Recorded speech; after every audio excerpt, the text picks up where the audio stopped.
Halo, selamat sore teman-teman. Apa kabar? Saya yakin pasti kabar baik. Teman-teman, sore ini uh, kanal Maiton hadir kembali dalam review buku yang ketiga. Teman-teman, buku ini rencana sudah lama mau review. Sekitar bulan Maret ya, tahun 2023 lalu. Cuma karena kesibukan satu dan lain hal, kanal Maiton tidak sempat review. Dan kesempatan ini kami mau review atau mau berbagi, sharing apa yang kami baca. Buku ini berjudul Melawan Rasisme dan Stigma di Tanah Papua. Bukunya warna merah, cover ya.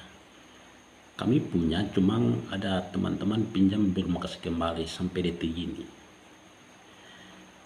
Buku ini ditulis oleh seorang gembala, Dr. Socrates Sofia Naumann. Dia adalah salah satu penulis produktif di Papua, dan dia ini menulis fokusnya di bidang sejarah Papua dan budaya Papua. Bahkan konflik kekerasan yang terjadi di Papua, dan memang beliau doktornya di budaya dan sejarah Papua, teman-teman. Nah, siapa sosok penulis ya, saya kira teman-teman sudah tahu ya.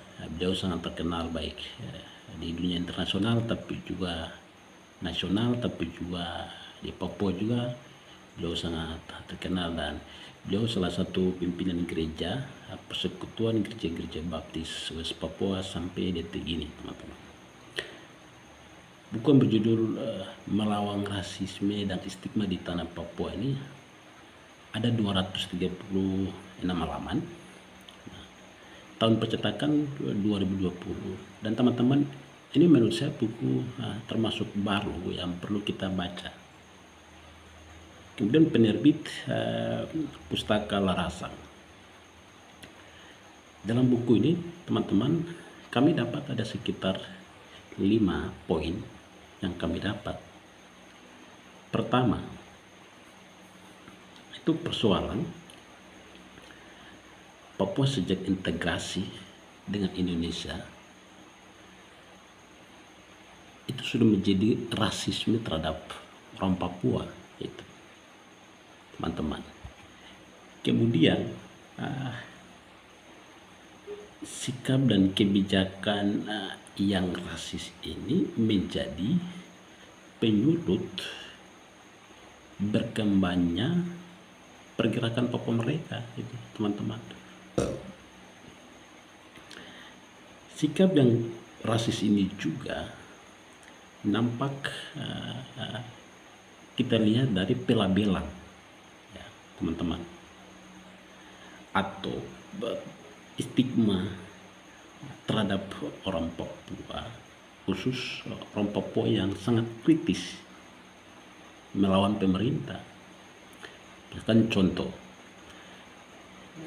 Kakak Netulis Pigai itu hampir tiap hari itu dapat rasis, baik dari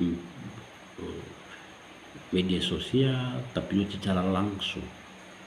Ada saja itu Kakak Netulis Pigai selalu dapat rasis, disebut gorila, monyet, kera ya. Itu contoh nyata hari ini. Kemudian stigma-stigma yang kita tahu seperti separatis, makar, OPM, KKB, KKSP, GPK, yang terbaru apa teman-teman? Teroris ya. Jadi stigma ini selalu disampaikan terhadap orang Papua itu, dan itu muncul dalam ruang-ruang terbuka ya, baik dari elit-elit Indonesia, baik dari orang-orang yang tidak senang dengan orang Papua ya. Dan sikap rasis ini juga bisa kita lihat dari praktek-praktek hukum di Papua. Contoh terbaru, teman-teman, kemarin saya ikuti sidang Kakak Victor Yemo, juru bicara internasional KNPB ya, beliau ditangkap karena dituduh sebagai dalang dibalik demo rasis 2019 ya. Saya ikuti dalam proses persidangan itu memang penuh rasis. Nah, hal ini juga beliau sendiri sampaikan bahwa praktek hukum bagi orang Papua itu penuh rasis dan menindas. Jadi itu teman-teman contoh nyata bagaimana orang Papua mengalami rasisme teman-teman. Kemudian yang ketiga yang kami baca teman-teman dalam buku ini itu terkait sikap dan mata melihat sikap dan mata orang Papua melihat kehadiran Indonesia di Papua itu wajahnya wujud kolonial dan penjajah. Jadi penulis ini sangat mampu membaca pandangan atau isi hati orang Papua, dan penulis sampaikan bahwa orang Papua menganggap kehadiran Indonesia di Papua adalah wajah kolonial dan wajah penjajah. Nah, pandangan ini diperkuat oleh seorang pengacara ya atau aktivis Veronica Koeman pada tanggal 10 Agustus 2018 di Twitter atau di media sosial. Veronica Koeman sampaikan begini, Indonesia sesungguhnya kolonial modern di Papua. Ini fakta atau fakta yang tidak bisa dibantah, baik secara antropologi tetapi juga secara sejarah itu. Dan Veronica lanjut dalam Twitternya itu, kolonialisme masa kini itu ditandai dengan Indonesia membangun Papua melalui pendekatan militer. Itu. Jadi pandangan orang Papua terhadap Indonesia itu juga diperkuat oleh seorang Veronica Koeman. Nah, kutipan Twitter Veronica Koeman ini dikutip oleh penulis dalam buku ini teman-teman. Itu yang ketiga. Yang keempat yang kami dapat itu sikap elit-elit Indonesia atau politisi Indonesia melihat masalah utama di Papua itu persoalan kesejahteraan, teman-teman. Nah, menurut penulis menolak pandangan ini karena bagi penulis persoalan Papua adalah persoalan politik itu. Nah, hal ini didasari oleh hasil riset yang dilakukan LIPI, Lembaga Ilmu Pengetahuan, dan selama sekitar 10 tahun lebih di Papua, LIPI mampu merangkum dan mendapatkan 4 akar persoalan, dan itu dibukukan dalam buku yang berjudul Papua Roadmap, percetakan tahun 2008 itu. Teman-teman mungkin ada yang belum baca, bisa cari buku itu. Saya kira ini buku yang sangat penting untuk kita harus baca agar kita bisa lihat akar masalah di Papua. Nah, LIPI menemukan ada sekitar 4 persoalan. Yang pertama adalah penelusuran sejarah yang perlu harus dibicarakan kembali, hubungan antara politik Indonesia dan Papua. Yang kedua, marginalisasi orang Papua. Yang ketiga, pelanggaran HAM atau kekerasan yang sampai hari ini belum juga negara menyelesaikan secara tuntas berbagai kasus pelanggaran HAM. Bahkan kekerasan konflik juga sampai hari ini masih terjadi. Masyarakat mengungsi di mana-mana, di Jawa Timur, Dugama, Puncak Jaya, Intan Jaya, Ilaga. Ya, teman-teman. Yang terakhir, LIPI mendapatkan kegagalan pembangunan baik dalam sebelum Otsus tapi juga sesudah Otsus jilid 1, dan kemarin ya Otsus jilid 2 dikasih cara paksa walaupun masyarakatnya menolak. Kami tidak tahu apakah Otsus jilid 2 ini mampu